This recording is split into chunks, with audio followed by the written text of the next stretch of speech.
여러분 학교 다니실 때 공부 잘 하셨나요? 공부 잘해서 1등을 하면 이 두껍고 하얀 종이에 자기 이름이 박힌 상장을 주죠. 어떤 집은 그 상장을 액자에다 넣어서 걸어두고 하지 않습니까? 아무것도 아닌 그 종이 한 장은 열심으로 노력한 학생의 노력을 인정하는 상장이기에 참 귀중하고 가치 있는 물건이 되지 않습니까? 올림픽에서는 가장 잘 싸운 선수에게 무엇을 줍니까? 금메달을 주죠. 금메달. 금메달은 승리의 또한 가장 우수함의 상징이 되었습니다. 여기 미국에서는 미식축구 선수들이 시합을 하는데 1년 내내 시합 중에 가장 잘하는 팀이 모여서 슈퍼볼 경기라는 것을 합니다. 아마 미국 사람들이 제일 좋아하는 게임인 것 같아요. 저는 사실 경기 룰도 잘 모르는데 이제 우연히 그 결승전을 본 일이 있습니다. 그 결승전에서 이긴 팀에게 마지막에 트로피를 주는데 정말로 엄청 큰 트로피를 주더라고요. 승리와 영광의 트로피입니다. 이겼으면, 잘했으면 이렇게 상을 받는 것은 시대와 장소를 불문하고 당연한 일인 것입니다. 그날 갈멜산에서 엘리야는 바알 선지자들을 꺾고 승리하였습니다.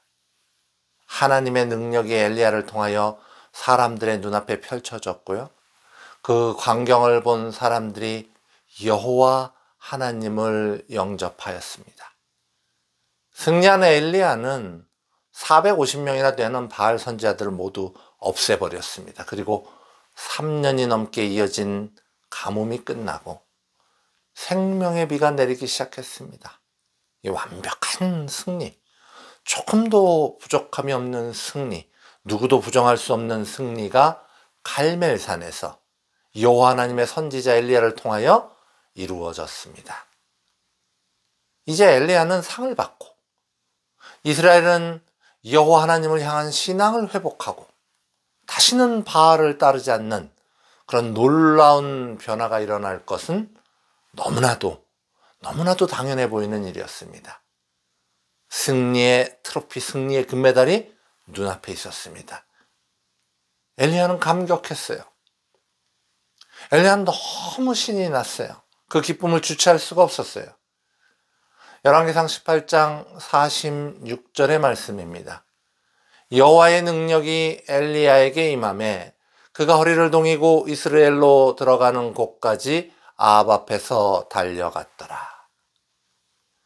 이 갈멜산에서 이스라엘까지는 24km가 넘는 거리입니다. 거의 해프 마라톤 거리죠. 가까운 거리가 아닙니다.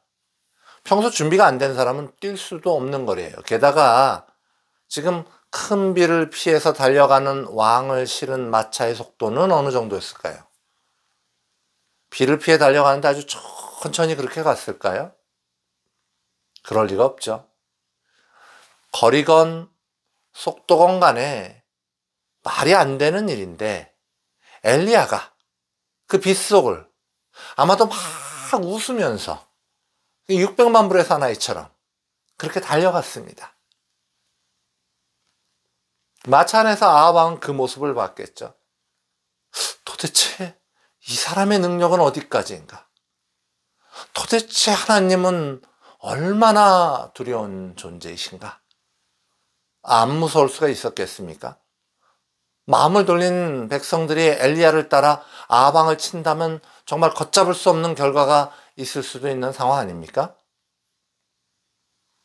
왕궁으로 돌아온 아합 왕은 갈멜산에서 일어난 모든 일을 이세벨에게 고합니다. 그런데 이 사실을 적은 성경 원문을 보면 아합이 담담하게 일어났던 사실을 전한 게 아니에요. 갈멜산에서 엘리야하고 바알 선지자가 겨뤘는데 엘리야가 이겼어. 여호와 하나님이 이겼어. 엘리야하고 백성들이 바알 선지자 450명을 죽였지. 뭐 이렇게 이야기하지 않았다는 거예요. 여보. 큰일 났어. 엘리야가 이겼어. 싹 갖다 죽여없었어. 바알 선지자들 다 죽었어. 큰일 났어. 백성들도 엘리야 편인 것 같아. 엘리야가 지금 여기 와 있어. 속삭이듯이 은밀하게 아합이 갈멜산에서 일어났던 일들을 이세벨에게 모두 전합니다. 두려웠던 거죠. 이 구절은 이세벨이 엘리야를 바로 죽이지 않고 왜 협박 먼저 했는지 그 이유를 이해하게 합니다. 바로 죽이기엔 정치적으로 부담감이 너무 컸던 거죠. 만약 협박이 먹혀서 엘리야가 고개를 숙이고 나오면 어려운 상황이 한순간에 바뀌지 않겠습니까? 이 모습이 열왕기상 19장 2절에 기록되어 있습니다. 이세벨이 사신을 엘리야에게 보내어 이르되 내가 내일 이맘때에는 반드시 네 생명을 저 사람들 중 한 사람의 생명과 같게 하리라. 그렇게 하지 아니하면 신들이 내게 벌 위에 벌을 내림이 마땅하니라 한지라. 사람을 보내서 바로 죽인 게 아니라 이세벨이 협박 먼저 했다는 말이에요.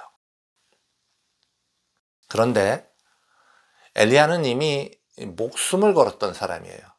이까지 협박에 굴복한다는 것 자체가 말이 안 되죠. 여호와 하나님의 선지자, 방금 기적을 몸소 체험한 선지자, 하나님의 불을 본 선지자가 우상 숭배자인 이세벨의 협박에 굴복을 합니까? 정말 말이 안 되는 거죠. 가당치도 않은 일입니다.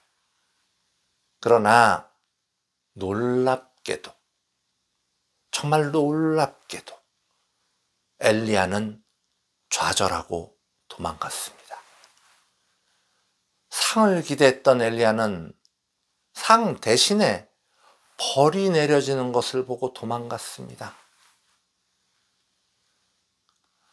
그가 이 형편을 보고 일어나 자기의 생명을 위해 도망하여 유다에 속한 부엘세바에 이르러 자기의 사환을 그곳에 머물게 하고 하나님의 인도하심을 따라 오고 갔던 엘리야가 자기 자신의 생명을 위해 스스로 도망하였습니다. 좌절한 엘리야가 하나님의 인도하심을 구하지 않았습니다. 오늘 사는 우리도 이런 경우가 있지 않습니까? 신실한 믿음을 가지고 살다가 좌절하고 주저앉는 경우가 있지 않습니까? 하나님의 도우심이 전혀 인식되지 않고 혼자 남겨진 듯한 두려움이 몰려들 때가 있지 않습니까? 간절히 구했는데 이루어지지 않고 온 힘을 다해 매달렸는데 응답받지 못하는 듯한 좌절감, 우리의 인생에 그런 순간이 얼마나 많습니까? 하나님의 존재를 인정한다 하여도 하나님이 나의 삶에 개입하신다는 사실을 확신하지 못하는 순간 성도는 무너져 내립니다. 자신의 소망대로 자신의 삶이 전개되지 않는 것이 하나님의 부재로 인식하는 성도는 어려움 앞에서 무너져 내립니다. 상을 기대했던 엘리야, 승리의 트로피를 기대했던 엘리야가 상 대신, 트로피 대신 죽음의 위협이 다가오자 무너져 내린 것처럼 자신의 기대하는 다른 현실 앞에서 많은 성도들이 무너져 내립니다. 좌절한 엘리야가 고난과 시련과 고립의 상징인 광야 속으로 스스로 걸어 들어갑니다. 자기 자신은 광야로 들어가 하루길쯤 가서 한 로뎀나무 아래 앉아서 자기가 죽기를 원하여 이르되 여호와여 넉넉하오니 지금 내 생명을 거두시옵소서. 나는 내 조상들보다 낫지 못하나이다 하고 애를 썼지만 힘을 내봤지만 용기도 내봤지만 아무것도 바꾸지 못한 듯한 좌절감. 나는 달라. 내 믿음은 당신들과 달라. 나의 믿음은 나의 하나님과의 동행은 유별나, 특별해. 이 모든 자긍심이 초라한 결과 앞에 무너지는 순간 엘리야는 자신의 삶을 포기하고 싶어졌습니다. 살아있는 게 고통스러웠습니다. 자신의 생명을 지키기 위해 허둥지둥 도망온 그 끝자락에서 스스로의 초라함에 자신의 생명을 던져버리고 싶었습니다. 이렇게 엘리야가 자기 스스로도 자기를 포기하는 순간, 그러나 여호와 하나님은 엘리야를 포기하지 않으십니다. 천사를 보내어 그를 어루만지며 일으키며 먹이시고 마시게 하십니다. 나는 나를 포기할지라도 나를 포기하지 아니하시는 하나님의 사랑입니다. 그 사랑으로 우리도 오늘을 살아가는 것입니다. 이제 엘리야가 터벅터벅 걸어서 호렙산을 향하여 나갑니다. 아방의 마차보다도 빨리 달렸던 엘리야가 열흘이면 갈 수 있는 거리 호렙산을 40일 주야를 걸어서 갑니다. 그 기운이 쭉 빠져 늘어진 엘리야의 모습이 눈앞에 그려지지 않으십니까? 터벅터벅. 호렙산 그곳은 어디입니까? 완전히 힘이 빠진 노인이 된 모세가 여호와 하나님을 만난 곳이 호렙산입니다. 출애굽한 이스라엘 백성이 십계명을 받은 곳이 호렙산입니다. 이스라엘 백성이 하나님의 백성으로 언약을 맺은 곳이 호렙산입니다. 하나님의 생명이, 하나님의 언약이, 하나님의 회복시키심이 있었던 장소, 그 상징적인 장소가 호렙산이란 말입니다. 그곳 호렙산에 엘리야가 도착했어요. 그러고는 그가 그 산 위에 우뚝 섰습니까? 호렙산에 도착한 엘리야가 산 위에 우뚝 섰습니까? 아니요. 안 그랬어요. 거기까지 가서, 호렙산까지 가서 호렙산에 있는 굴로, 어두침침하고 습기찬 은신처 같은 굴로 엘리야가 들어가 버렸습니다. 두려움에 질려서 여기저기 머리를 숨기는 강아지 모양으로 엘리야가 기껏 호렙산까지 와서 굴 속으로 들어갑니다. 그런 엘리야에게 여호와 하나님이 물으시죠. 너 뭐하냐? 엘리야야, 너 뭐하냐 지금?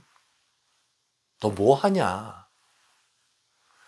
엘리야가 답합니다. 그가 대답하되 내가 만군의 하나님 여호와께 열심히 유별하오니 이는 이스라엘 자손이 주의 언약을 버리고 주의 제단을 헐며 칼로 주의 선지자들을 죽였음이오며 오직 나만 남았거늘 그들이 내 생명을 찾아 빼앗으려 하나이다. 이게 지금 이 성경 속에 이렇게 멋있게 써 있으니까 꽤 그럴듯해 보이지만 사실 이 내용은 엘리야가 그냥 징징거리는 내용입니다. 내가요, 하나님 열심히 믿었잖아요. 나같이 열심히 믿는 사람 어디 있어요? 근데요, 쟤네들이 잘 믿지도 않는 쟤네들이 제단도 다 망가뜨리고요. 막 주의 선지자들은 다 죽이고 그랬잖아요. 근데 이제 나도 죽인대요. 어떡해요? 우상 숭배자들을 향해, 한 나라의 왕을 향해 호통을 치던 엘리야는 어딜 가고 찌질하게 징징거리는 한 사람이 호렙산 동굴 안에 있는 겁니다. 인생의 추락은, 믿음의 추락은 바닥이 없습니다. 그렇게 밑도 끝도 없이 떨어져가는 엘리야를 향하여 여호와 하나님이 명령하십니다. 너는 나가서 여호와 앞에 산에 서라. 너는 나가서 여호와 앞에서 산에 서라. 그러고는 여호와 하나님께서 중요한 사실을 알려주십니다. 여호와 앞에 크고 강한 바람이 산을 가르고 바위를 부수나 바람 가운데 여호와께서 계시지 아니하며 바람 후에 지진이 있으나 지진 가운데도 여호와께서 계시지 아니하며 또 지진 후에 불이 있으나 불 가운데도 여호와께서 계시지 아니하더니 불 후에 세미한 소리가 있는지라. 강한 바람, 산을 가르고 바위를 부수는 강한 바람은 여호와 하나님의 현현을 상징합니다. 땅을 뒤흔드는 지진은 하나님의 살아 운행하심을 보여줍니다. 모든 것을 태우는 불은 모든 악함을 태우는 하나님의 무서운 심판을 상징합니다. 강한 바람과 지진과 불은 사람들이 생각하기에 여호와 하나님의 나타나심을 상징합니다. 크고 강하고 무서운 영향력, 하나님을 상징합니다. 그러기에 사람들은 크고 강하게 역사하시는 하나님만을 생각할 때가 많습니다. 엄청난 일, 엄청난 변화, 드라마틱한 이변들, 그런 일들만 하나님의 일로 생각할 때가 많습니다. 교회를 해도 몇천 명, 몇만 명씩 모여들어야 하나님 일 같고, 성교를 해도 신문에 날 만큼 커다란 영향력을 끼쳐야 하나님 일 같고, 누구를 도와도 시시하지 않게 엄청나게 많은 사람들을 도와야 할 것 같고, 애써서 도왔으면, 힘을 썼으면 충분한 상과 충분한 칭찬이 따라야 할 것 같고, 그래야 하나님이 일하신 것 같고, 그럴 때가 참 많습니다. 엘리야도 그랬어요. 애썼는데, 고생했는데, 그랬으면 세상이 바뀌어야지. 그랬으면 상을 받아야지. 그러나 결론은 엘리야의 몫이 아닙니다. 하나님의 일을 한다고 해서 그 결과를 정할 권리는 사람에게 없습니다. 엘리야는 사실 하라고 한 일을 무사히 마친 것에 감사해야 했습니다. 하나님의 역사에 참여한 것 자체로 감사함과 기쁨이 넘쳐야 했습니다. 승리의 트로피는 엘리야의 것이 아니었습니다. 자기 마음대로 결론을 내놓고 그 결론에서 엇나가는 현실 앞에서 좌절한 엘리야는 어리석었습니다. 하나님은 사람의 기대에 맞춰 세상을 운행하지 않으십니다. 하나님은 하나님의 방식대로 세상을 운행하십니다. 하나님은 강한 바람으로, 지진으로, 불로 자신을 나타내시기도 하지만 때로는 세미한 음성, 얼핏 들으면 잘 들리지도 않을 그 세미한 음성으로 자신을 나타내시며 역사하시기도 합니다.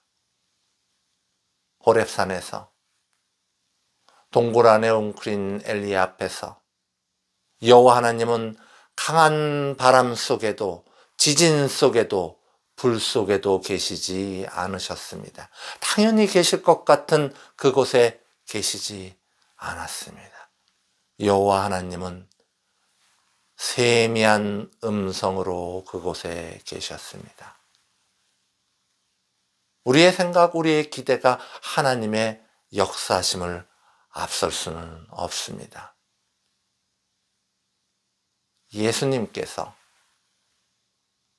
십자가에 달리시기 전날 밤 감람산에 오르셔서 엎드려 기도하시던 모습을 기억하십니까? 그 내용이 뭡니까? 뭐라고 기도하셨습니까? 아버지여, 만일 아버지의 뜻이거든 이 잔을 내게서 옮기시옵소서. 그러나 내 원대로 마시옵고 아버지의 원대로 되기를 원하나이다 하시니, 성자 예수님조차 내 뜻이 아닌 아버지의 원대로 되기를 원하는 모습을 보이셨습니다. 그런데 하물며 엘리야가 뭐라고? 하나님의 뜻이 아닌 자신의 뜻과 기대가 무너졌다고 좌절을 합니까? 어리석은 엘리야에게 여호와 하나님이 그 고정관념을 깨는 광경을 그의 눈앞에서 펼쳐 보이십니다. 그러고는 이제 굴 밖으로 나온 엘리야에게 여호와 하나님이 다시 물으십니다. 엘리야야, 내가 어찌하여 여기 있느냐? 이만했으면, 이만큼 보여주고 가르쳐줬으면 뭐가 좀 바뀌어야 되잖아요. 그런데 엘리야가 똑같이 토시 하나도 안 틀리게 똑같이 징징거렸어요. 하나님이 가르침이 있기 전에 엘리야가 하나님께 드렸던 불평인 열왕기상 19장 10절의 내용과 이 놀라운 광경을 보고 이 세미한 음성을 들은 후 엘리야의 대답인 19장 14절의 내용은 똑같습니다. 도대체 알아듣지를 못하는 거예요. 왜 하나님이 세미한 음성 속에 계시는지를 이해하지 못하는 거예요. 크고 요란한 일만 하나님의 일이라는 생각, 엄청난 영향력을 끼쳐야지만 하나님의 일이라는 생각을 버리지 못하는 거예요. 연약한 가운데서도 역사하시는 하나님, 작고 초라하고 불편하고 조용하고 잠잠한 가운데서도 역사하시는 하나님, 심지어 대답 없는 침묵 속에서도 역사하시는 하나님을 보지 못하는 겁니다. 엘리야의 믿음이 오늘 우리들의 믿음을 닮았습니다. 그러나 이제 여호와 하나님은 엘리야에게 일을 다시 맡기십니다. 그 일은 하나님의 방식으로 죄된 이스라엘을 징계하기 위한 초석을 놓는 일입니다. 열왕기상 19장 15절로 16절의 말씀입니다. 여호와께서 그에게 이르시되 너는 내 길을 돌이켜 광야를 통하여 다메섹에 가서 이르거든 하사엘에게 기름을 부어 아람의 왕이 되게 하고 너는 또 nim시의 아들 예후에게 기름을 부어 이스라엘의 왕이 되게 하고 또 아벨므홀라 사밧의 아들 엘리사에게 기름을 부어 너를 대신하여 선지자가 되게 하라. 엘리야는 자신의 열심으로 세상을 바꾸고 그 바뀐 세상을 보고 싶어 했지만 여호와 하나님은 엘리야에게 바뀔 세상을 위한 초석을 놓게 하셨습니다. 이제 일을 맡기신 여호와 하나님은 이렇게 엘리야를 위로하십니다. 내가 이스라엘 가운데 7,000명을 남기리니 다 바알에게 무릎을 꿇지 아니하고 다 바알에게 입맞추지 아니한 자니라. 세상이 다 썩은 것 같아.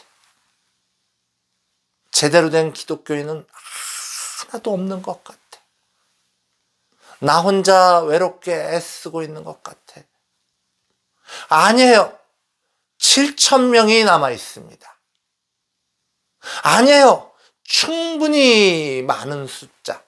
세상을 이기고도 남을 만한 숫자의 온전한 크리스찬이 남아 있습니다. 목숨 걸고 신앙을 지키는 집사님, 칭찬 하나 못 들어도 남을 위해 기도하며 애쓰는 권사님, 순수한 의도로 복음을 전하는 성도님, 온 힘을 다해 교회를 섬기는 장로님, 비난과 고통 속에서도 바른 말씀을 전하는 목사님, 충분히 많은 숫자, 7,000이 넘는 수의 하나님의 사람들이 있습니다. 혼자가 아니십니다. 당신 혼자 가는 길이 아닙니다. 이 길은 당신 혼자 외롭게 가는 길이 아닙니다. 눈에 보이지 않아도, 우리 옆에 바로 있지 않아도 혼자 가는 길이 아니라는 사실을 믿으시며 힘을 내시는 저와 여러분 되시기를 소망합니다. 엘리야는 좌절을 딛고 다시 한번 순종하며 살다가 하나님이 보내신 불수레와 불말 속에서 회오리 바람으로 하늘로 올라가 승천한 것과 같이 나는 부활이요 생명이니 나를 믿는 자는 죽어도 살겠고 무릇 살아서 나를 믿는 자는 영원히 죽지 아니하리라는 예수님의 약속을 믿으며 세상을 이기며 승리하는 여러분들 되시기를 간절히 소망합니다.